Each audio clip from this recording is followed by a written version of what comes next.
যাদের মেশিন আছে, সেলাই করতে পারো, কাটতে পারো না, এই ভিডিওটা শুধু তাদের জন্য। 2 হাত বহরের কাপড় দিয়ে কিভাবে ব্লাউজ কাটিং করি, এই ভিডিওটা তোমাদের সঙ্গে শেয়ার করব। সুন্দর সুন্দর ব্লাউজ গায়ের ফিটিংয়ে সেলাই করতে চান, তাহলে এই ভিডিওটা আপনাদের জন্য। সুপ্রিয় দর্শক, আসসালামু আলাইকুম। লিমা সেলাই একাডেমি নতুন একটা ভিডিওতে সবাইকে আরও একবার ওয়েলকাম। সহজেই কিভাবে ব্লাউজ কাটিং করব, তোমরা ভিডিওটা দেখতেই থাকো, বুঝতে পারবে।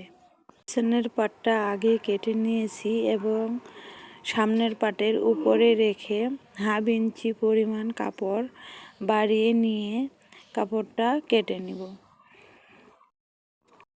এটা এই চ্যানেলের প্রথম কাটিং ভিডিও।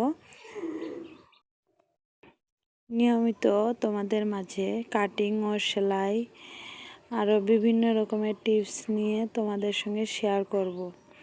তোমরা আমার সঙ্গেই থেকো আর আমার ভিডিওগুলো দেখতেই থেকো, প্লিজ, অনেক কিছু শেখার থাকবে।